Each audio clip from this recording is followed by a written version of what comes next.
부모의 마음은 언제나 자녀를 향해 있습니다. 부모는 자녀가 잘 되기를 바랍니다. 건강하기를 바라고 좋은 길을 가기를 바라며 무엇보다 믿음 안에서 하나님을 알고 온전한 신앙을 가지기를 원합니다. 하지만 현실은 부모의 바람과 다르게 흘러가곤 합니다.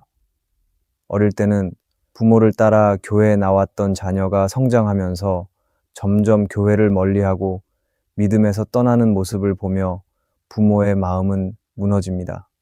내가 무엇을 잘못했을까라는 자책이 들고 자녀가 하나님을 떠나는 모습에 눈물로 기도할 수밖에 없습니다.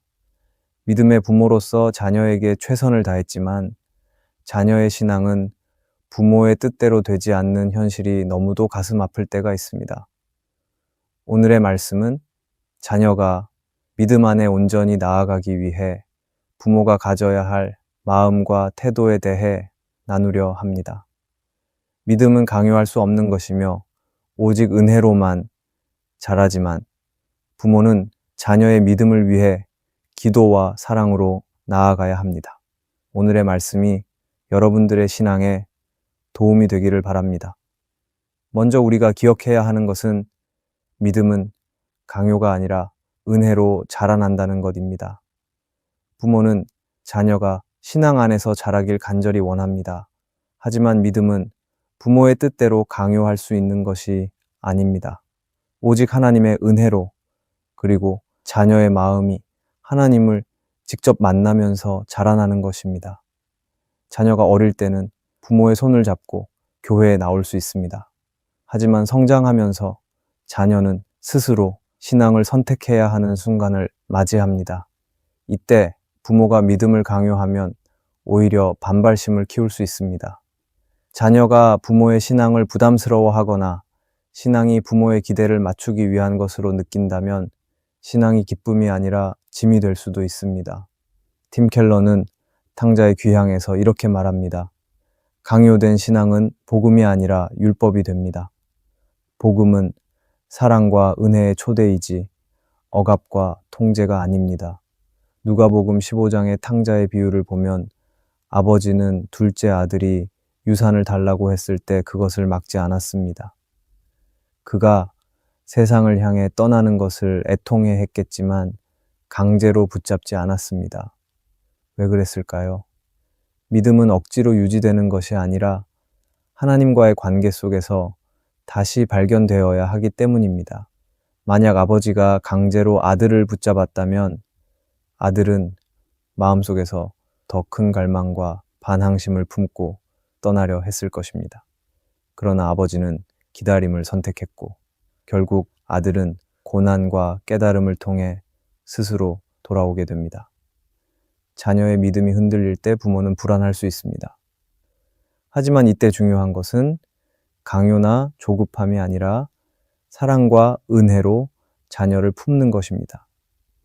자녀가 믿음에서 멀어지는 순간에도 하나님의 손길이 있음을 믿어야 합니다.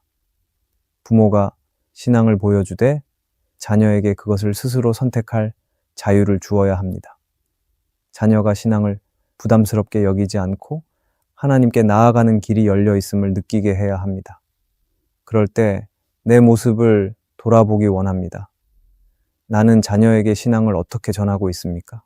나는 자녀가 하나님을 향한 갈망을 스스로 가질 수 있도록 돕고 있습니까? 나는 신앙을 강요하는 것이 아니라 하나님을 경험할 수 있도록 기다려주고 있습니까? 오늘 우리는 믿음은 강요가 아니라 은혜로 자라난다는 것을 기억해야 합니다. 우리를 통해 자녀가 하나님을 만날 수 있기를 바랍니다. 그 다음으로 우리가 기억해야 하는 것은 기도는 자녀의 삶에 가장 강력한 영향력이라는 것입니다. 부모가 자녀의 믿음을 위해 할 수 있는 가장 중요한 일 중 하나는 바로 기도입니다. 자녀가 믿음 안에서 자라도록 돕는 일은 단지 부모의 말이나 가르침에 의존하는 것이 아닙니다. 가장 강력하고 영향력 있는 도구는 바로 부모의 기도입니다. 팀 켈러는 기도는 우리가 하나님의 뜻을 이루기 위해 그분의 일에 협력하는 것이라고 말합니다. 하나님은 우리를 통해 일하시기를 원하십니다. 부모의 기도는 단지 자녀의 문제를 해결해 달라고 구하는 차원이 아니라 자녀의 마음을 하나님께로 이끌고 그들의 삶에 하나님의 뜻이 이루어지도록 돕는 중요한 역할을 합니다. 부모의 기도는 자녀에게 직접적인 변화를 가져올 수 있다는 것을 우리는 기억해야 합니다. 부모는 자녀가 무엇을 원하고 무엇에 힘들어하는지를 하나님 앞에 아뢰며 기도해야 합니다. 기도는 부모의 마음을 하나님과 연결시킬 뿐만 아니라 자녀가 하나님을 경험할 수 있도록 준비시키는 중요한 과정입니다. 누가복음 18장에서 예수님은 하나님께서 그 밤낮 부르짖는 택하신 자들의 원한을 풀어주지 아니하시겠느냐고 말씀하셨습니다. 하나님은 우리에게 기도하라고 명령하셨고 그 기도를 들으시며 응답하십니다. 부모가 밤낮으로 기도할 때 하나님은 자녀의 마음을 움직이시고 그들에게 필요한 변화와 회복을 이루어 가십니다. 그럴 때 내 모습을 돌아보기 원합니다. 나는 자녀를 위해 꾸준히 기도하고 있습니까? 그리고 나는 자녀의 믿음에 대해 기도할 때 어떤 마음으로 나아가고 있습니까? 오늘 우리의 기도는 자녀가 하나님을 만날 수 있는 길을 여는 열쇠라는 사실을 기억해야 합니다. 부모가 기도할 때 하나님은 그 기도를 통해 자녀의 마음을 돌이키시고 그들에게 믿음을 심어주실 것입니다. 기도는 자녀의 삶에 가장 강력한 영향력을 미치는 도구임을 잊지 말고 기도하기를 바랍니다. 우리가 마지막으로 기억해야 하는 것은 믿음을 잃은 자녀가 돌아올 길을 열어두는 것입니다. 부모는 자녀가 믿음 안에서 온전히 자라기를 바라며 때로는 그들이 하나님을 떠나 길을 잃은 것처럼 느껴질 때도 있습니다. 그러나 중요한 것은 자녀가 돌아올 수 있는 길을 열어두는 것입니다. 이 길은 강요나 억지가 아니라 사랑과 인내로 자녀를 기다리고 품어주는 것입니다. 탕자의 비유에서 우리는 하나님 아버지의 마음을 볼 수 있습니다.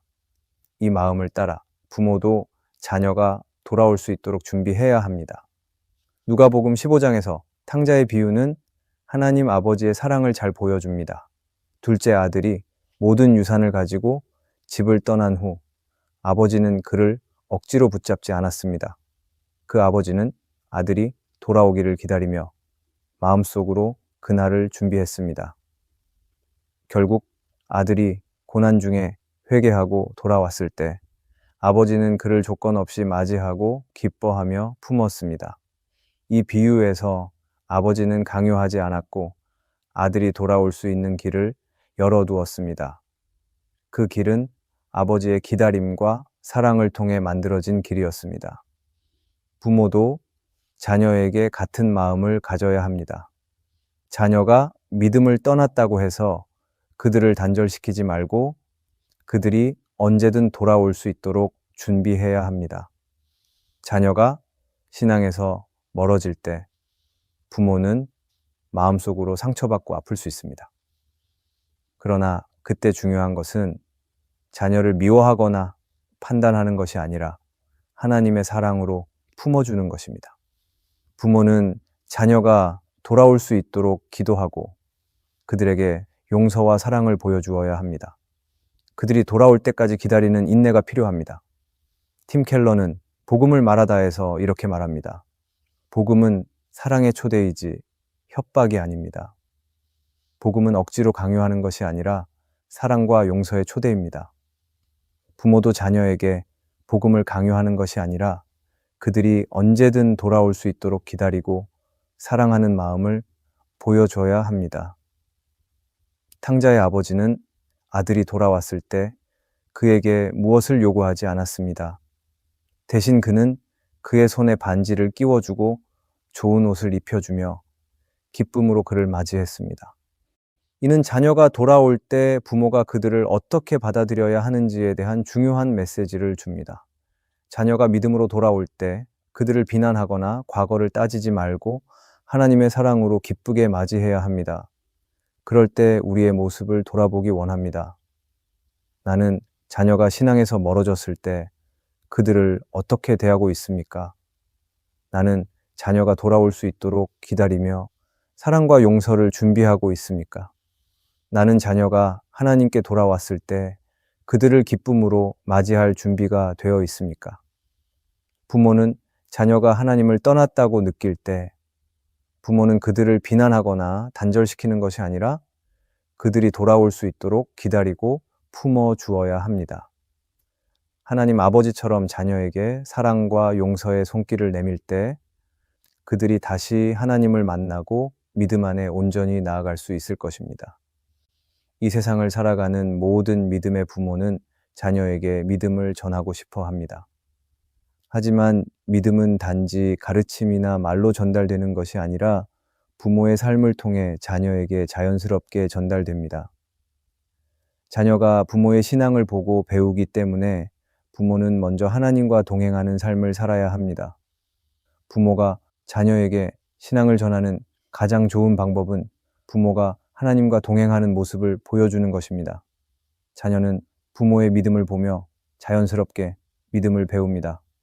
부모가 주일마다 예배에 참여하고 기도하는 모습을 자녀에게 보여주세요. 자녀와 함께 성경을 읽고 하나님에 대해 대화하는 시간을 가지세요.